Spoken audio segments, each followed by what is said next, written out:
കേരളത്തിലെ പത്രങ്ങളെ സംബന്ധിച്ചിടത്തോളം അല്ലെങ്കിൽ മാധ്യമങ്ങളെ ആകെ സംബന്ധിച്ചിടത്തോളം ആങ്ങള ചത്താലും വേണ്ടില്ല നാത്തൂന്റെ കണ്ണീര് കണ്ടാൽ മതി എന്ന നിലയിൽ രാഷ്ട്രീയമായി മാധ്യമങ്ങൾ അധപ്പതിച്ചിരിക്കുന്നു എന്നുള്ളതാണ് നില. രാഷ്ട്രീയ പ്രക്രിയയിൽ ഇടപെടുന്നതിന് തെളിവുകളുണ്ട്. സമീപകാലത്ത് മഹാരാഷ്ട്രയിലെ നിയമസഭാ തെരഞ്ഞെടുപ്പ് നടക്കുന്ന ഘട്ടത്തിൽ അജിത് പവാർ എന്ന് പറയുന്ന മഹായുതിയുടെ നേതാവ് ഒരു ടെലിവിഷൻ ചാനൽ നൽകിയ അഭിമുഖത്തിൽ പറയുകയാണ്, മഹാരാഷ്ട്രയിലെ ഉദ്ധവ് ഠാക്കറെ സർക്കാരിനെ വീഴ്ത്തുന്നതിന് വേണ്ടി അദാനിയുടെ ദില്ലിയിലുള്ള വസതിയിൽ വെച്ചാണ് കൂടിയാലോചനകൾ നടന്നത്. അവിടെ അമിത്ഷായുടെ ഉള്ള BJPയുടെ നേതാക്കൾ ഉണ്ടായിരുന്നു. രാഷ്ട്രീയ പ്രക്രിയയിൽ തങ്ങളുടെ ഏറ്റവും അടുത്ത രാഷ്ട്രീയ നേതാക്കൾ തന്നെ, രാഷ്ട്രീയ പാർട്ടികൾ തന്നെ ഭരണത്തിൽ തുടരുന്നതിന് ആവശ്യമായിട്ടുള്ള കാര്യങ്ങൾ മുതലാളിമാർ, കോർപ്പറേറ്റുകൾ നേരിട്ട് ചെയ്യുന്ന നിലവന്നു എന്നുള്ളതാണ് നമ്മൾ രണ്ടാമത് ചങ്ങാത്ത മുതലാളിത്തത്തിന്റെ കാലഘട്ടത്തിൽ കാണുന്നത്. മൂന്നാമത്തെ ഘട്ടം ഇപ്പോൾ 2024 ഉണ്ടായിരിക്കുന്നു. അമേരിക്കൻ പ്രസിഡന്റ് തെരഞ്ഞെടുപ്പ് ഈ സമീപ ദിവസങ്ങളിലാണ് പൂർത്തിയായത് നമുക്കറിയാം. 2025 അമേരിക്കൻ പ്രസിഡന്റായി ഡൊണാൾഡ് ട്രംപ് സ്ഥാനാരോഹണം നടത്തിയത്. ഡൊണാൾഡ് ട്രംപ് സ്ഥാനാരോഹണം നടത്തിയെങ്കിൽ പോലും ഡൊണാൾഡ് ട്രംപിനോടൊപ്പം അധികാരം പങ്കിടുന്ന ഒരു മുതലാളിയുണ്ട്, ഒരു കോർപ്പറേറ്റ് ഉണ്ട്. അതാണ് ഇലോൺ മസ്ക്. ഇലോൺ മസ്ക് നമുക്കറിയാം റോക്കറ്റ് കച്ചവടത്തിലും അതുപോലെ തന്നെ ഇലക്ട്രിക് കാർ കച്ചവടത്തിലും ഒക്കെ വ്യാപൃതനായിക്കൊണ്ടിരിക്കുന്ന ആളായിരുന്നു. അങ്ങനെ ലോകത്തിലെ 1-ാം നമ്പർ ബിസിനസ്സുകാരനായിരുന്നു, 1-ാം നമ്പർ മുതലാളിയായിരുന്നു ഇലോൺ മസ്ക് എന്ന് പറയുന്നത്. പക്ഷേ ഇലോൺ മസ്കിനെ സംബന്ധിച്ചിടത്തോളം അങ്ങനെ ബിസിനസ്സിൽ മാത്രം കാലൂന്നിയാൽ പോരാ എന്ന് അദ്ദേഹം തീരുമാനിക്കുകയും അതിൻ്റെ അടിസ്ഥാനത്തിൽ അദ്ദേഹം മൈക്രോ ബ്ലോഗറായിട്ടുള്ള ട്വിറ്റർ ഏറ്റെടുക്കുകയും ചെയ്തു. ആ ട്വിറ്റർ ഏറ്റെടുത്തത് നമുക്കറിയാവുന്നതുപോലെ $44 ബില്യൺ 3.74 കോടി രൂപയ്ക്ക്, ഇന്ത്യൻ രൂപയിലേക്ക് കൺവേർട്ട് ചെയ്താൽ ഒരു മൈക്രോ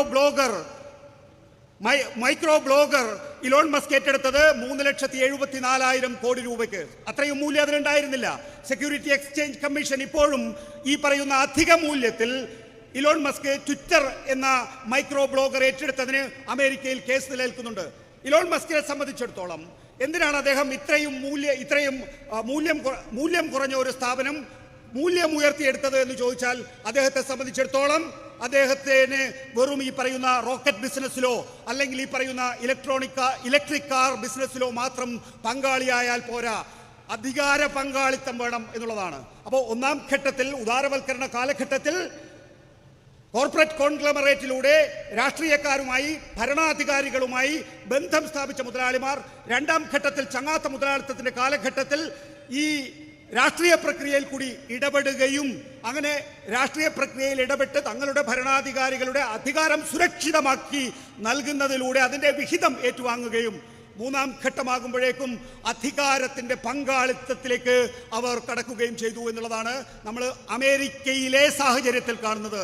ഇലോൺ മസ്ക് ഇന്ന് വൈറ്റ് ഹൗസിലിരുന്ന് അമേരിക്ക ഭരിക്കുന്നവരിൽ ഒരാളാണ്. ദ ടൈം മാഗസിൻ അമേരിക്കൻ പ്രസിഡന്റിന്റെ കസേരയിൽ ഇലോൺ മസ്കിനെ ഇരുത്തിയിട്ടാണ് ഇപ്പോൾ കവർ സ്റ്റോറി പ്രസിദ്ധീകരിച്ചിരിക്കുന്നത്. അവിടുത്തെ ഭരണപരിഷ്കാര കമ്മീഷന്റെ അധ്യക്ഷനായും അമേരിക്ക ഫസ്റ്റ് എന്ന ഡൊണാൾഡ് ട്രംപിന്റെ ഏറ്റവും വലിയ പദ്ധതിയുടെ നേതാവായും ഇപ്പോൾ ഇലോൺ മസ്ക് നിയമിതനായി കഴിഞ്ഞിരിക്കുന്നു. അമേരിക്കൻ രാഷ്ട്രീയത്തിൽ മാത്രമല്ല ഇലോൺ മസ്ക് ഇടപെടുന്നത്. ജർമ്മനിയിലെ ഏറ്റവും അതായത് നാസി ജർമ്മനിക്ക് ശേഷം പുതുതായി രൂപം കണ്ട നവനാസികളുടെ സംഘടനയ്ക്ക് ഇതിനകം തന്നെ ഇലോൺ മസ്ക് പിന്തുണ നൽകുകയും സാമ്പത്തിക സഹായം നൽകുകയും അവർക്ക് വേണ്ടി തെരഞ്ഞെടുപ്പ് പ്രചരണം നടത്തുകയും ചെയ്തു തുടങ്ങിയിരിക്കുന്നു. ബ്രിട്ടനിൽ ഏറ്റവും ദീർഘമായ കാലയളവിൽ അവിടെ ഭരിച്ചിരുന്ന വലതുപക്ഷ പാർട്ടിയെ അധികാരഭ്രഷ്ടരാക്കി ഇടതു പാർട്ടിയായിട്ടുള്ള ലേബർ പാർട്ടി അവിടെ അധികാരത്തിലേക്ക് വരികയും ചെയ്തു. പക്ഷേ ആ ലേബർ പാർട്ടിക്ക് ഇപ്പോൾ അധികാരത്തിൽ തുടരാനാകാത്ത വിധത്തിൽ ഇലോൺ മസ്ക് ആ രാജ്യത്തിന്റെ രാഷ്ട്രീയ പ്രക്രിയയിൽ ഇടപെടുന്നു എന്നുള്ളതാണ്. ഇത് അമേരിക്കൻ സാഹചര്യമാണെങ്കിൽ ഇന്ത്യയിൽ നമുക്ക് കാണാം. അമേരിക്കയിൽ ഇതേ അദാനിക്കെതിരെ ഒരു കേസുണ്ടായ സമയത്ത് അത് ഇന്ത്യയിലെ പ്രതിപക്ഷം പാർലമെന്റിൽ ഉന്നയിച്ചപ്പോൾ ആ പാർലമെന്റിൽ പ്രതിപക്ഷം ഉന്നയിക്കുന്ന വിഷയത്തെ ഡിഫെൻഡ് ചെയ്തത് ഇന്ത്യയിലെ ഭരണപക്ഷമായിരുന്നു.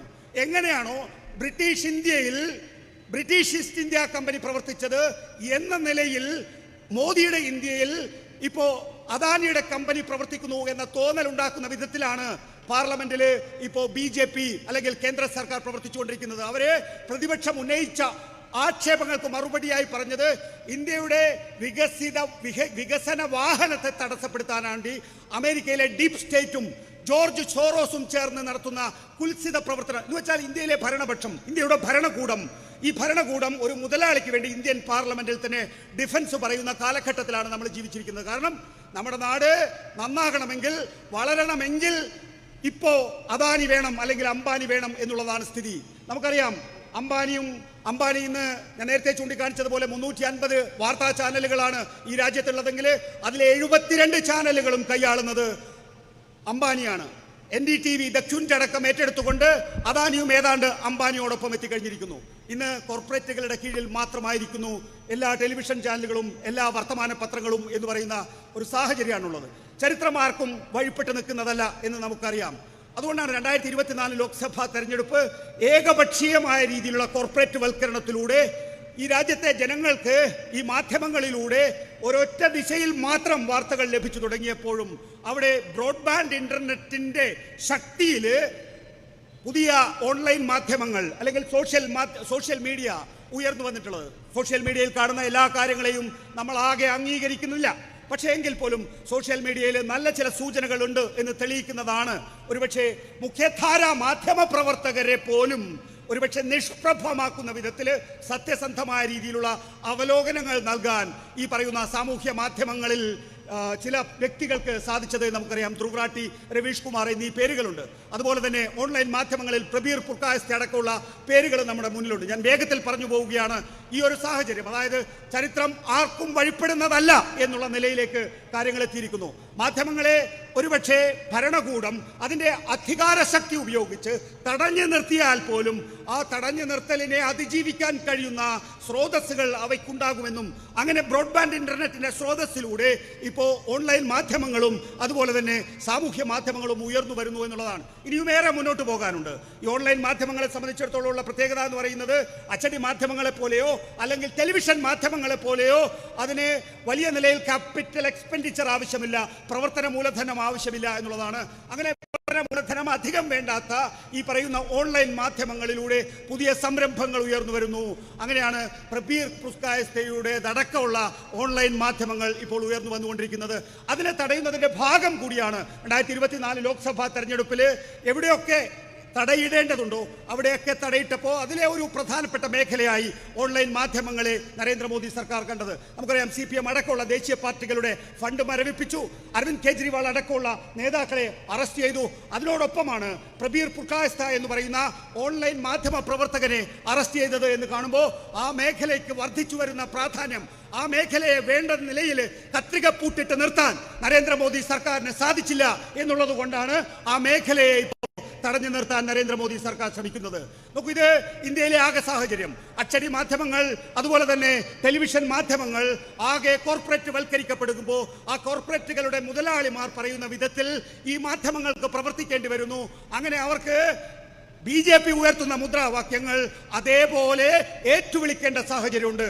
അതുകൊണ്ടാണ് 2024 ലോക്സഭാ തെരഞ്ഞെടുപ്പിൽ മാലോകർക്കാകെ അറിയാം, എന്തറിയാം, ഈ തെരഞ്ഞെടുപ്പിൽ BJP കേവല ഭൂരിപക്ഷം നേടാൻ പോകുന്ന എന്ന്. പക്ഷെ BJP വിളിച്ച മുദ്രാവാക്യം എന്താണ്?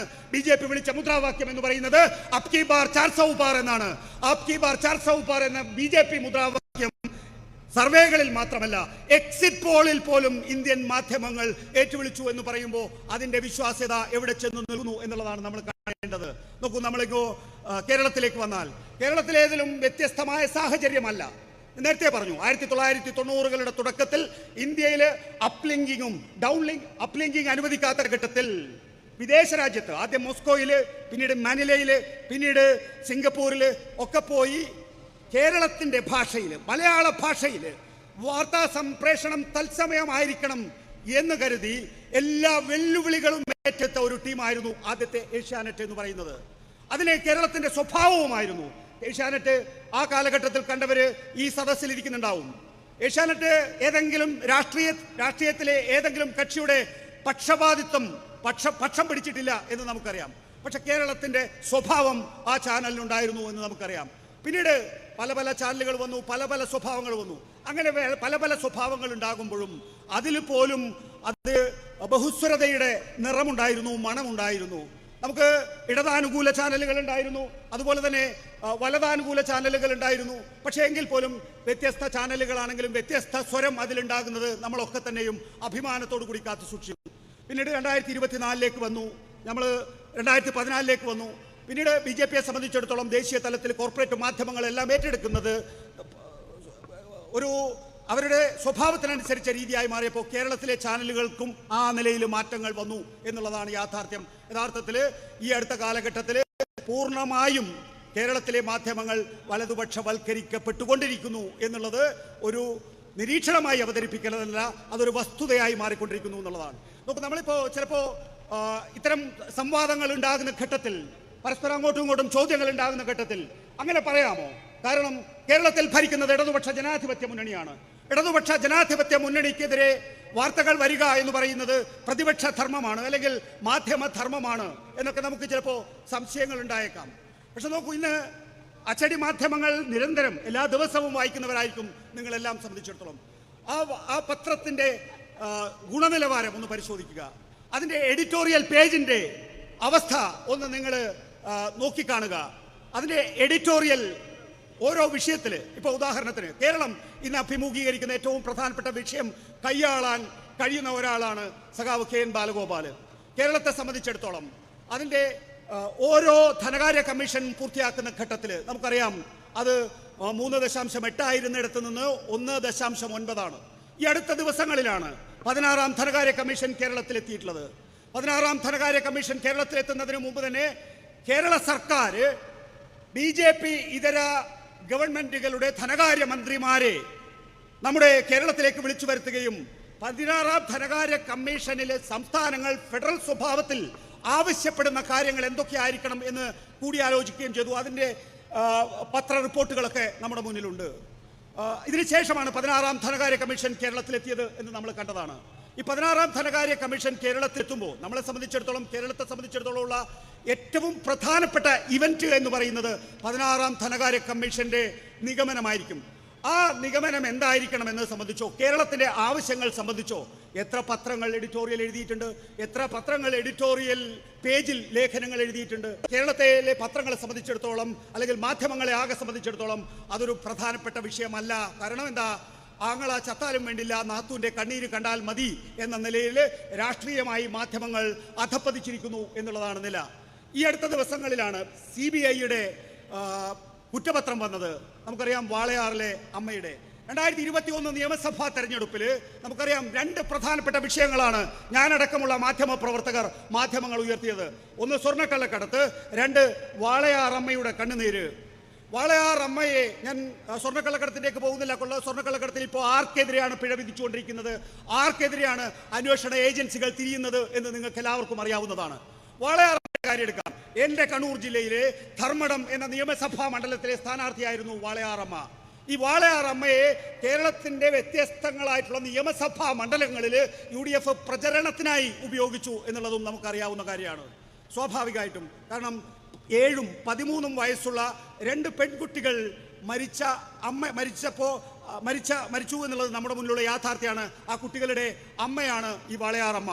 സ്വാഭാവികമായിട്ടും അവരിൽ ഏതെങ്കിലും തരത്തിൽ കുറ്റം ചാർത്തിയിട്ടില്ല എങ്കിൽ അവരെ എഴുന്നള്ളിച്ചു കൊണ്ടുപോകുന്നത് കൊണ്ട് കുഴപ്പമൊന്നുമില്ല. പക്ഷേ ഇപ്പോൾ നോക്കൂ, CBIക്ക് അന്വേഷണം കൈമാറണം എന്ന് ഈ വാളയാർ അമ്മ അടക്കമുള്ള ഐക്യജനാധിപത്യ മുന്നണി അടക്കമുള്ള രാഷ്ട്രീയ സംഘടനകൾ, SDPI, ജമാഅത്തെ ഇസ്ലാമി അടക്കമുള്ള മതമൗലിക തീവ്രവാദ സംഘടനകൾ ആവശ്യപ്പെടുകയും അതിൻ്റെ അടിസ്ഥാനത്തിൽ CBIക്ക് അന്വേഷണം കൈമാറുകയും ചെയ്തു. ഇപ്പോൾ CBI കണ്ടെത്തിയിരിക്കുന്ന എന്താണ്?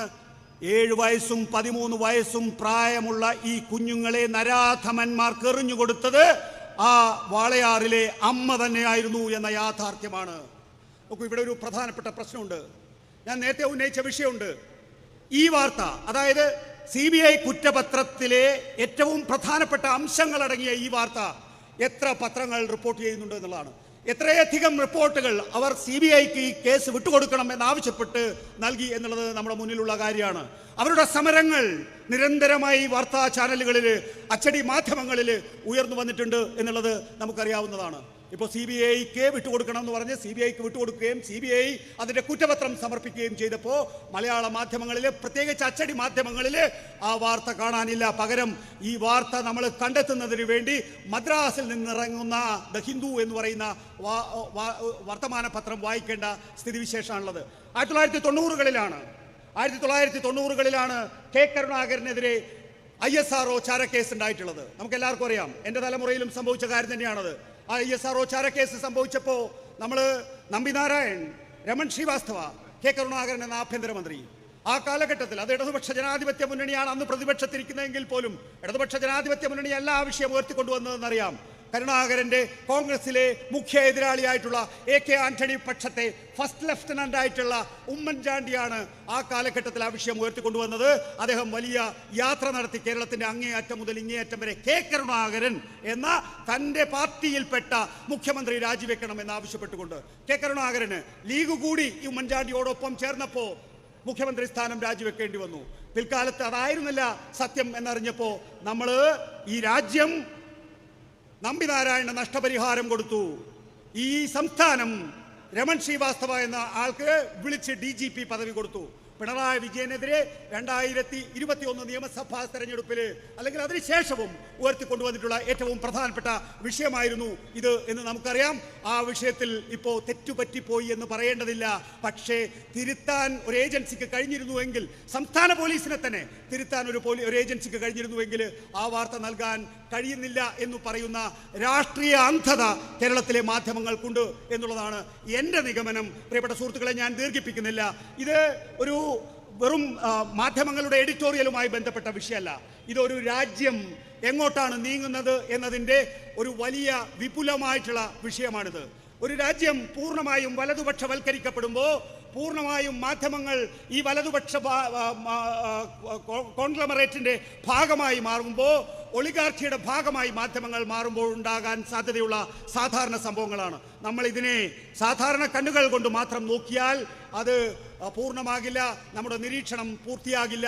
അതുകൊണ്ട് നമ്മൾ വിമർശന ബുദ്ധിയോടുകൂടി നോക്കിക്കാണുകയും ഈ മാധ്യമങ്ങൾക്ക് ബദലായി, പ്രിയപ്പെട്ട സുഹൃത്തുക്കളെ നോക്കൂ, 1996 ഞാൻ പറഞ്ഞു, 1996 ഞാനൊരു വിദ്യാർത്ഥി എന്നുള്ള നിലയിൽ എനിക്കൊരു മാധ്യമ പ്രവർത്തകനാകണം. എന്നെ സംബന്ധിച്ചിടത്തോളം രാഷ്ട്രീയത്തിൽ ഇറങ്ങി രാഷ്ട്രീയക്കാരനാകുന്നതിനേക്കാൾ എനിക്ക് മാധ്യമ രംഗത്തേക്ക് ഇറങ്ങി രാഷ്ട്രീയ പ്രക്രിയയിൽ ഇടപെടാൻ കഴിയും എന്ന് വിചാരിച്ച ഒരാളായിരുന്നു, ഒരു വിദ്യാർത്ഥിയായിരുന്നു ഞാനെങ്കിൽ. ഇന്ന് എന്നെ സംബന്ധിച്ചിടത്തോളം എനിക്കൊരു മാധ്യമ പ്രവർത്തകനാകേണ്ടതില്ല മാധ്യമ പ്രവർത്തനത്തിൽ ഏർപ്പെടാൻ. എന്നെ സംബന്ധിച്ചിടത്തോളം സമൂഹ മാധ്യമങ്ങളുടെ എല്ലാ സങ്കേതവും എൻ്റെ മുന്നിൽ തുറന്നു കിടക്കുന്നുണ്ട്. നിങ്ങൾക്കറിയോ ത്രിപാഠി ആരാണ് എന്ന്? ത്രിപാഠി എന്ന് പറയുന്നത് ഹരിയാനയിൽ നിന്ന് ജർമ്മനിയിലേക്ക് എഞ്ചിനീയറിംഗ് പഠിക്കാൻ പോയിട്ടുള്ള ഒരു സാധാരണ ചെക്കനാണ്, നമ്മളെപ്പോലുള്ള ഒരു സാധാരണക്കാരനാണ്.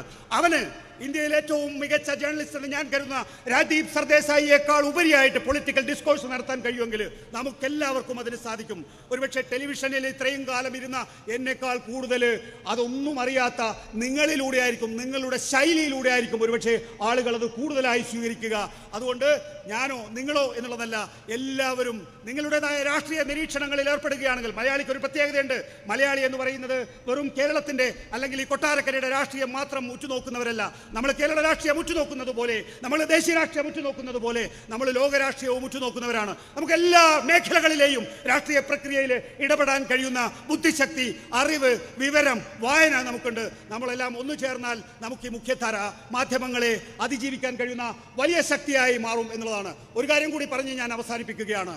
ഇടതുപക്ഷം നമ്മളെപ്പോഴും പറയാറുണ്ട്, ഇതാ ഈ മാധ്യമങ്ങൾ നമ്മളെ തല്ലുന്നേ. നമ്മൾ ആ നിലയിലുള്ള പരിദേവനം ഇടതുപക്ഷ ജനാധിപത്യ മുന്നണിയുടെ പ്രവർത്തകർ, CPM-ന്റെ പ്രവർത്തകർ പല വേദികളിലും ഉന്നയിക്കുന്നത് നമ്മൾ കാണാറുണ്ട്. ഒരു കാര്യം ഞാൻ ഉറപ്പ് പറയാം, എനിക്ക് കേരളത്തിലെ എല്ലാ മാധ്യമ പ്രവർത്തകരെയും അറിയാം. നോക്കൂ, ഇന്ന് കേരളത്തിലുള്ള ഏത് മാധ്യമ പ്രവർത്തകനേക്കാളും മികച്ച മനുഷ്യ വിഭവശേഷിയുള്ളത് ഇടതുപക്ഷത്താണ്. ഈ പറയുന്ന മാധ്യമ സ്ഥാപനങ്ങളെക്കാൾ ഉപരിയായി മാധ്യമ സ്ഥാപനങ്ങളെ നേരിടാൻ കഴിയുന്ന സംഘടനാ സംവിധാനമുള്ളത് ഇടതുപക്ഷത്താണ്. അപ്പോൾ നിങ്ങൾ ഓരോരുത്തരും വിചാരിച്ചാൽ ഈ ഒരു ആഖ്യാനം, വലതുപക്ഷ മാധ്യമങ്ങൾ ഉയർത്തുന്ന ആഖ്യാനത്തെ മറികടക്കാൻ സാധിക്കും. അതിനുള്ള ഇച്ഛാശക്തി നമുക്കുണ്ടാകണം എന്ന് മാത്രം പറഞ്ഞുകൊണ്ട് നിങ്ങളെ ഓരോരുത്തരെയും അഭിവാദ്യം ചെയ്ത് ഞാൻ അവസാനിപ്പിക്കുന്നു. നമസ്കാരം.